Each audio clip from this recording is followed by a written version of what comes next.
a lot happened there in that time lapse, and I'll go back and I'll kind of explain here what I got going. So, made a lot of progress there. As you can see, the boat is now essentially the bottom of the hull is where it's going to be. It was actually a little bit more difficult than what I had anticipated on actually bringing everything together. That being said, making the cut with using the laser, man, it worked out perfect. You can see right there. I've got everything tacked, but it's really apparent from underneath there that sucker came together just beautiful. Came together real nice. So what I've done is basically I've brought the boat together. It's kind of more or less final resting place for now. So what I'm going to do now is I've got these 4-inch by 2-inch long pieces of tube, and these are going to act as kind of my strengthening stabilizers, kind of like what you see in they'll be my longitudinal strakes at the bottom of the boat. So you can see I've got this boat and I've got it tacked together probably about every foot, 14 inches or so, and I'm gonna leave it like that before I weld the thing up just solid, just because aluminum has such a tendency to warp and move around. I don't want to put a bunch of heat in one place until I get everything kind of strengthened. So the next thing to do after a quick cleanup here is I had some help, and I took one of the pieces of 4 by 9 foot sheeting there and went to the back here and actually scribed the line for my transom. So I'm gonna build my transom out of 2 pieces of 3/16 sheet, and that's gonna be sandwiched between this 2-inch by 2-inch by 1/8 inch square tubing. So pretty thick, pretty beefy transom. I'm gonna put just a little bit of a rake on the back, set it back just a little bit so it won't be so straight up and down. Get that motor in good clean water.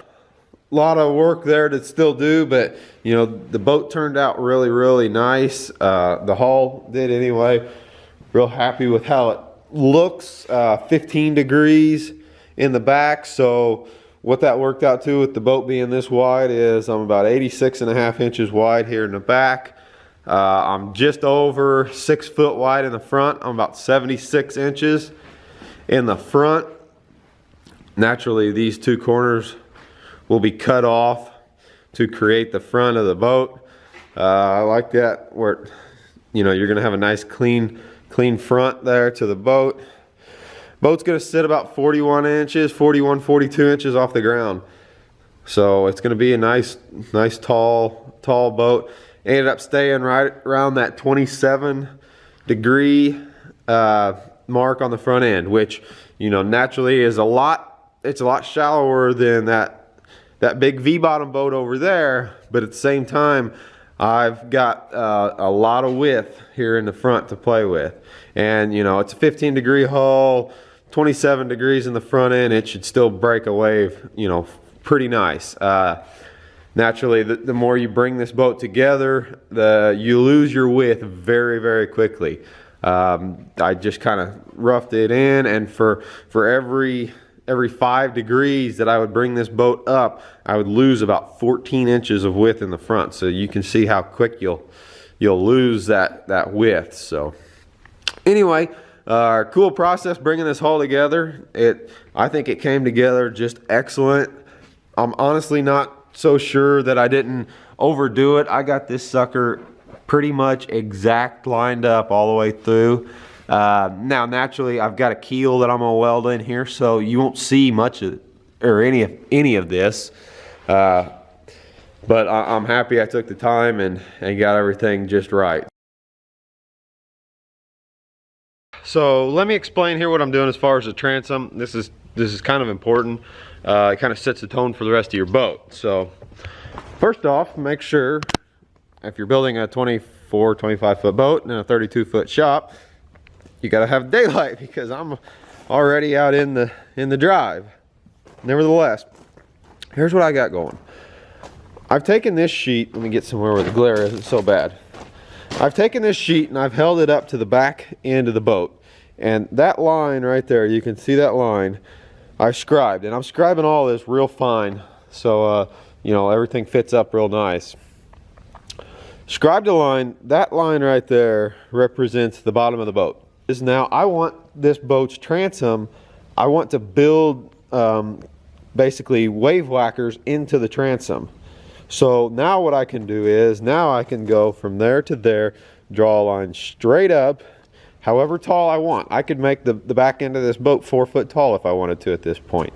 I'm going to sit here and I'm going to look at it and see how tall I'm going to be exactly, but I'm thinking I'm going to be somewhere in that 34, 35 inch range. So it'll give me a really nice tall transom. I don't have plans currently to put a kicker on the back of this. I've got more of a drift paddle idea. So I'll have plenty of room, and if in the future I want to put a kicker, I can always either cut down the transom or I can put some sort of a jack plate type deal on the back. But this is one way to completely square up your transom. Anyway, that's kind of what I got going as far as the transom. Now, since this is all straight lines, what I can do is I can take my worm drive saw and I can take a straight edge and I can clamp the straight edge down, make all my rips, and you know, they'll be really nice and true. I won't have to, you know, fuss with the jigsaw.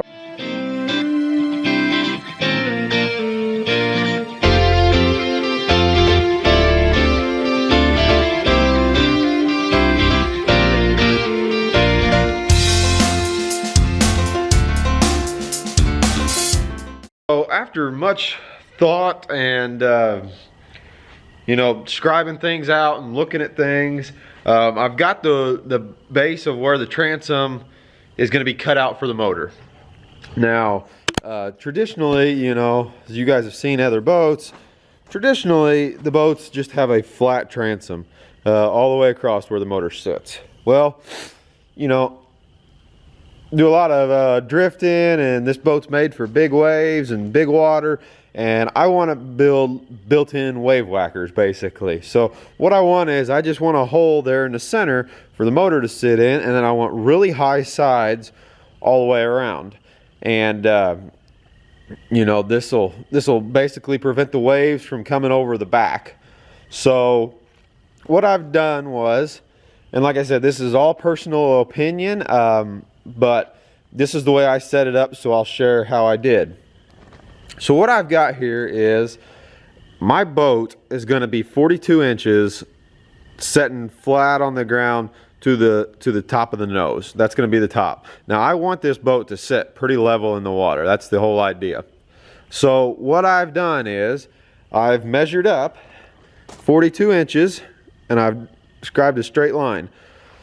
And that's going to be the top of my transom. So the boat is going to actually sit, the back of the boat and the front of the boat should be the same height if the boat sits fairly level in the water. There may be some variation, but this is kind of what I'm going off of. Now then, I've taken a bunch of different measurements, looked at different boats, different motors, everything else, and I've come up with, I need about 24 inches of space down the center to fit my motor in.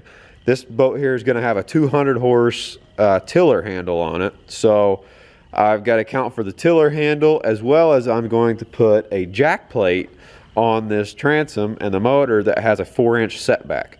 So I've also got to allow for that, because the further I set the motor back, naturally the longer the throw is going to be on the tiller handle.